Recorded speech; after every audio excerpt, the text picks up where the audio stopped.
borundi mate ganti kute borundi ate jirana biye fenyarra delaine sena durarra hojana biye nanyate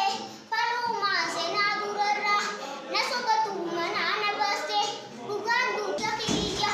onangalu gollale sumagara ko kale balin ko ba ko dise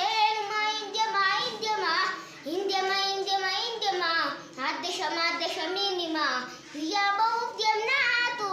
Papajau Diamnatu, Rakonga Rigalma, Dururun, Dururundun, Dururun, Dururundun, Marata Jambi, Watashambiraha, Yen Saluku, Tiambadiraha, Adesagar Kuna Gufaniraha,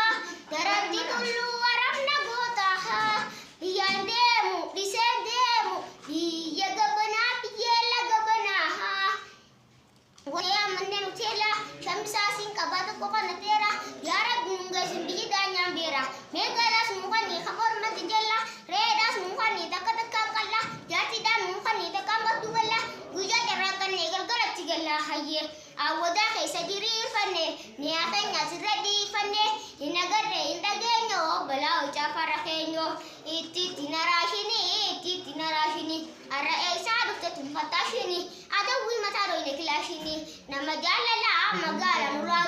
magala nuladura namajalla tu frabi warakamura ishaka nukaja dubala dura abrai momangsti yalmana mama alisi gotesti bijetu se kata bizno ganne rabiti adille da banne galla lara gari walla numadarara ya banne tara utinge batingara aninde ma bersudi olje bultian torro akabuti sibira tingale yarat pota na fuji akata konta gitu tanati ukana dabete gitu komati rabbi malewani maduna mati ya rabbi nukana kuracha babala jati da nukana takanga dubala nama kashinga na yachi turajibba ya rabbi nukana kashi mariba madore pini ne dura kaja kuradeka makinanta kali karajira shuferan lo opingarabira ala akanina radine senati ya wala nadisi hirarin fedu nadisi me nadisi gamal chumfe da nadisi di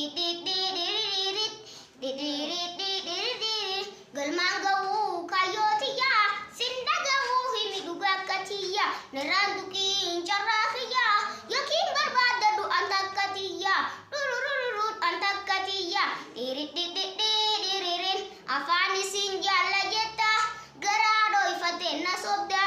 arafi baru balani dachiko haya baruvi nagaduga soba kakkakoti ya kako atinakani nadisi me an nadisi hirarin fedu nadisi